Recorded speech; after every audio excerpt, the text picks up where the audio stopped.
guys, this is Jenny. I'm back with another art journal spread for the Crafters Workshop, and I am going to use this new stencil that's part of the 2018 summer release. It's a new set they have that are about, I think, maybe 14 inches long. And there's lots of different sayings and different, they're all text and different titles and different things like that. So that's where I started with that one. And because I'm going to use that one, I'm going to use lots of things that make me happy. So I am going to pick colors and different materials and different things that make me happy. So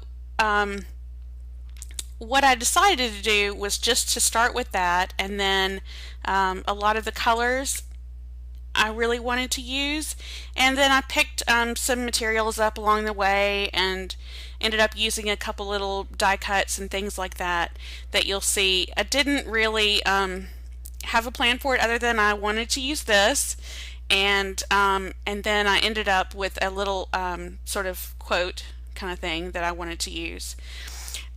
These are the other stencils I'm going to use. I actually did not use this one that I've pulled out a couple times. I did use this one. It's just a mini 6x6 dot. I used this one I've never used before. That's a 6x6 and it comes in a 12x12, and I like those little kind of comb thingies at the top, and the sort of like kind of graphy, look kind of like ledger paper a little bit. And I also like this one that I have not used before. It comes in a 6x6 and a 12x12, and I like the rose and also just all of those little sort of graphic kind of just sort of splotchy kind of additions that I could do for a background. This is one of my favorite stencils. It's this text stencil, and I think it comes in a 12x12, and I've used 6x6 multiple times. I love what it says, but I just really like the text script in the background. And then I've used this a couple times too. It's just a musical note 6x6. I don't think there's a 12x12 of it, but I could be wrong. So I want to use that in the background too. And it kind of made me think of the song, like, "Don't Worry, Be Happy." So I decided what I wanted to use was this Rebecca Meyer tape that's like a sort of mixed media tape, and I thought I might stencil onto the tape, kind of make mine washi. And then these two are, I believe, from like one of the first year I was on the team, and they were little tidbits that they don't really make that size anymore. I think they're a 2x2. And I do end up using both of those. And this is one of my all-time favorite. It's one of the first ones I bought for myself from the Crafters Workshop. It's Rhonda Palazzari, and it's sort of these splatters and hearts. And I've used it multiple times for big layouts, but I don't think I've used it on an art journal spread. So anyway, it's my favorite, so I decided to use it too. And then I've got my page prepped and gessoed with white gesso, and I think I need to tape the spine. I always forget to do that when I gesso it, but I pulled out some of the heavy body acrylics. I've got the spun sugar, orange slice, and lemon custard, and then I've also got the grape jelly because I kind of wanted to do like a peachy pink and purple. And then I've got some sort of coordinating colors in gelatos and in mists, and then I've got my Neocolor crayons that I don't really remember if I use or not. I've also got some gel medium in the matte finish and the light and fluffy modeling paste that's my fave. So other than that, I think that is it, and I think I'm going to just go ahead and see where we get started, and we'll see where it takes us. Okay, so here we go. First thing I'm going to do is to use my gelatos to lay a base down in the background of the art journal pages. That's pretty much my standard, just because it gets a quick color wash down, and then I can build off of it. So I lay down some, I think it's the kind of coral yellow a bit of gold, and then the purples. And I mean, it's a lot brighter than I really want it to be. And then, you know, we tone that down a good bit, but it's a good place to start. And it did get kind of muddy on me there. The orange and purple kind of started to look a little bit kind of, I don't know, like a moldy brown color, but I just kept layering it on top of each other, and then going over it again, and dabbing some of it off, and whitewashing, you know, kind of washing it out. I tried to get like a good bit down the middle, and then obviously on the right corner, and then in the on the left kind of corner side.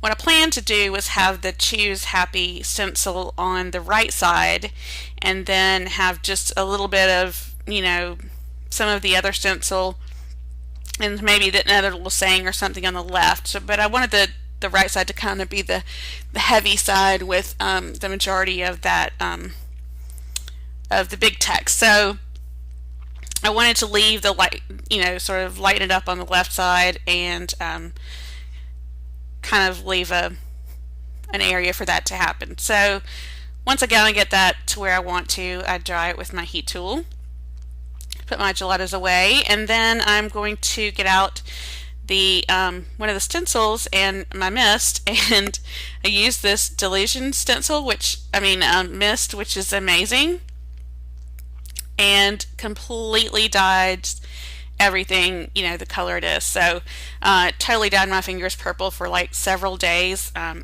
actually had a question like maybe 2 or 3 days later from my mother-in-law, who thought I had bruised my fingernails.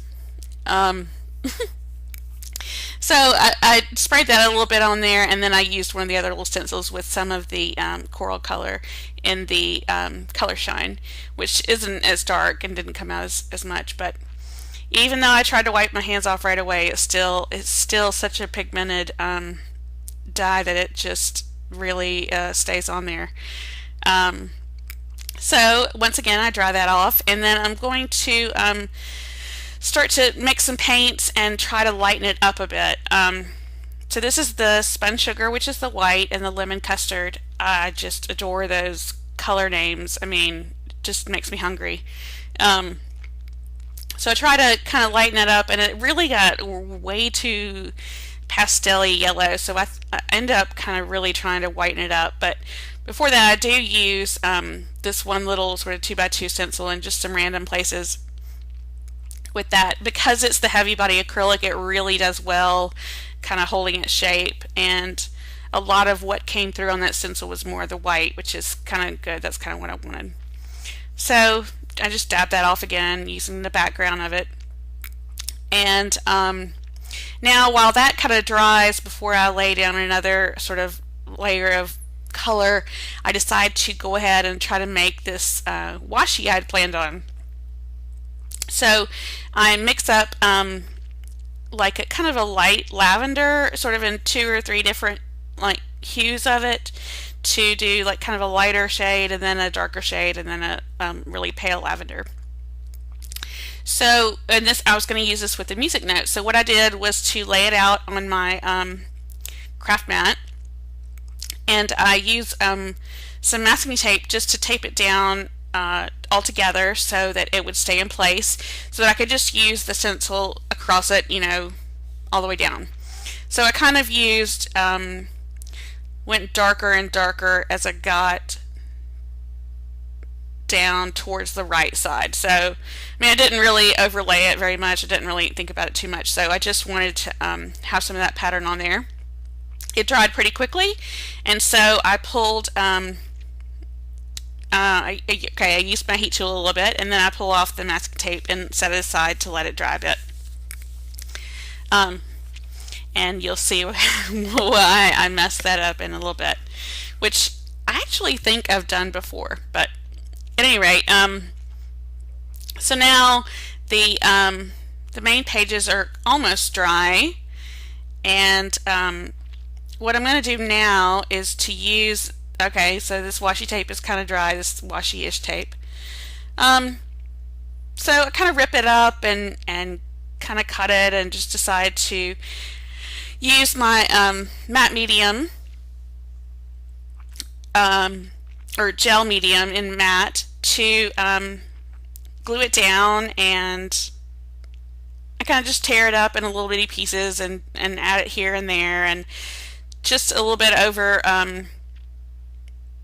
each side, kind of trying to make it random, and use the gel medium on top of it too to kind of make sure it stays down. And I really like to do that because it does provide a nice finish for stamping and working on top of. Plus it makes it not sticky when the pages are end up being closed together. It really makes a huge difference in the end. I should probably go back and add that to every spread, but anyway. So I'm going to use now this my Light and Fluffy paste and those little mini dots, and just add those in a couple different places.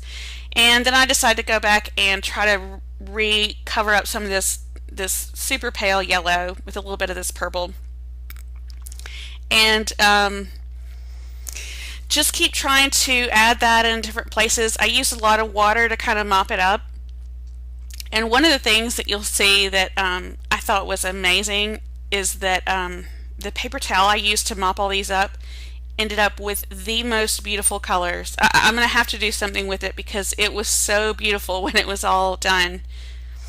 So I kind of whitewashed that a little bit, and then I think I'm going to use an ink with one of those other stencils. It's actually been a few days since I've done this, so on a side note, I'm actually in the middle of moving my craft room things back into my craft room. We moved everything out last weekend so that we could have somebody come in and tear the carpet out and put down like a vinyl wood plank, floor. And now I'm moving everything back in. So as I'm moving it back in, I'm trying to pare everything down and make it a lot simpler and cleaner, and really get rid of a whole bunch of stuff and kind of lighten up the load. But that is a challenge, especially when I'm trying to get back in here and do work and everything. So that's why I kind of can't remember exactly what happened. I finished this video right before we moved, the night before we moved everything out. So now I'm trying to go back and edit it.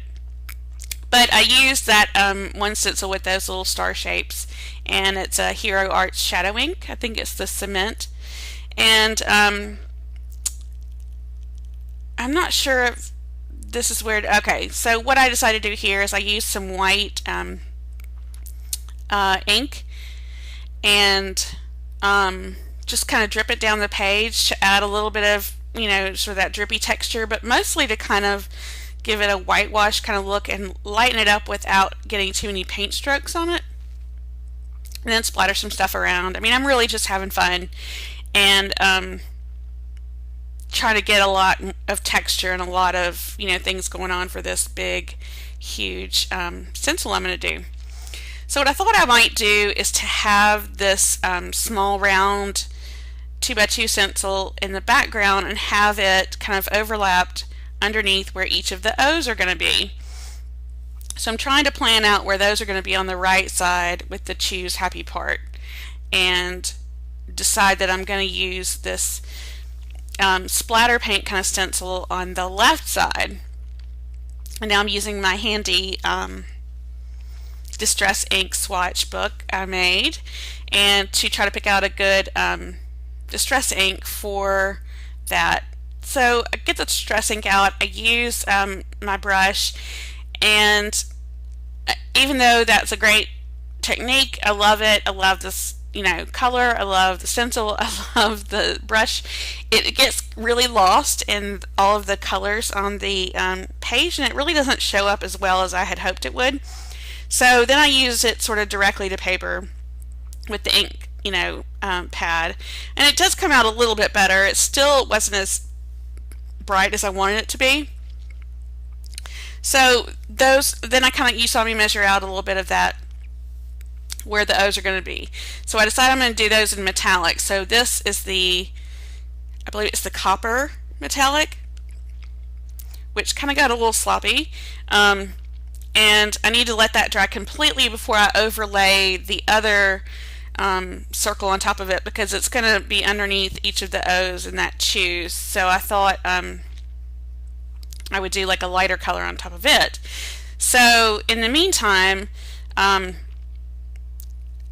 what I'm really trying to figure out is how I'm going to get the Choose Happy to like lay flat, and you'll see what I do in a minute. All right, there I lay down the champagne gold, which is my favorite, and it got a little sloppy too, but that's okay. So once that gets dry, what I decided to go ahead and do is to, and I know this is kind of cringy, but I decided to cut the stencil down so that I can get it to fit within that page, so I wouldn't have to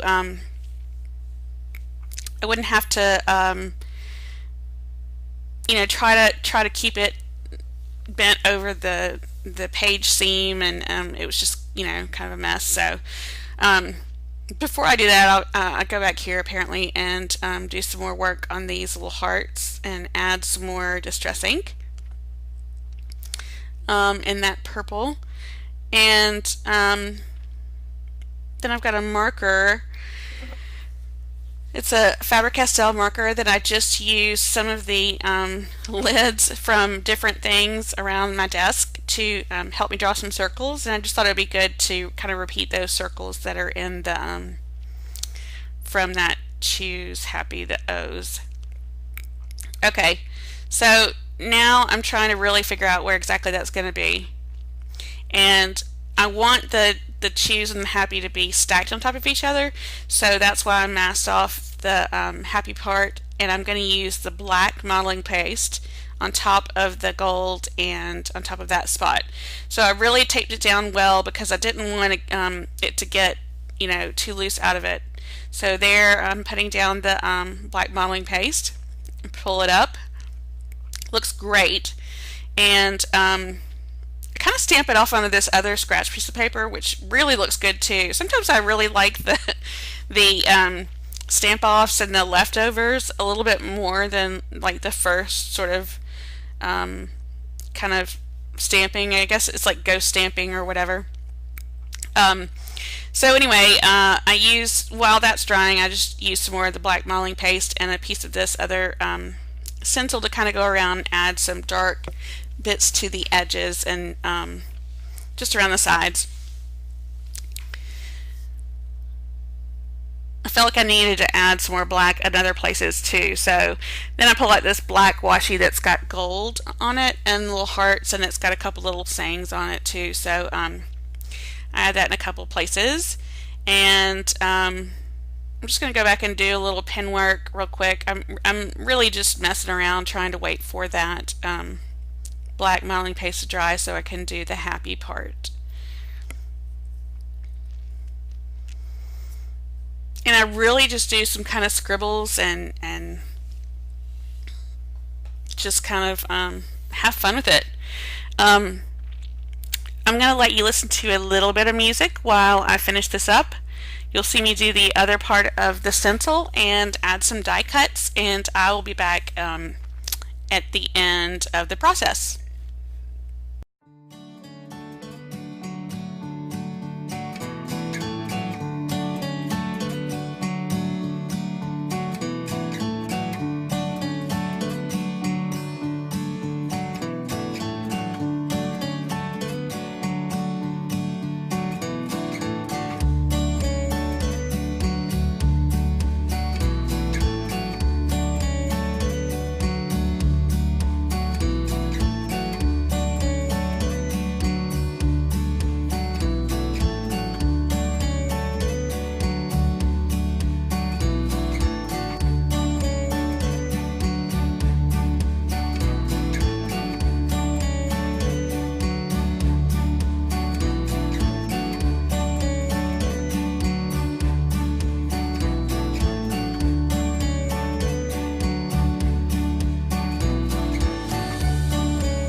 Alrighty, we're back here at the end, and you can see where I went with that. I added several little pieces of die cuts, some vellum paper that had little gold dots on it, some random color shine pieces that I painted, and lots of watercolor pencil and Neocolor crayon, and just layered it all up. So I'm close here at the end. I did add a couple of those arrows to try to focus on, to try to kind of point to the choose happy piece, and added a couple other little hearts and things that I just sort of doodled around with either paint or a black pen, and then eventually a white pen. And I decided to write this little, not really a quote, but just something I saw on Pinterest the other day that really struck me. And I write it with, I believe, a Sharpie on that left side, and it just says, I think it's time to be happy again, which I thought was a perfect thing to go with this page spread, and also a perfect thing to go with right now. So that is pretty much it.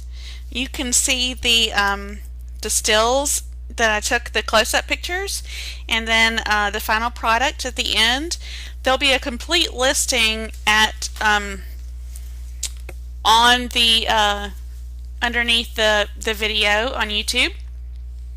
And thanks so much for watching. I hope you enjoyed it.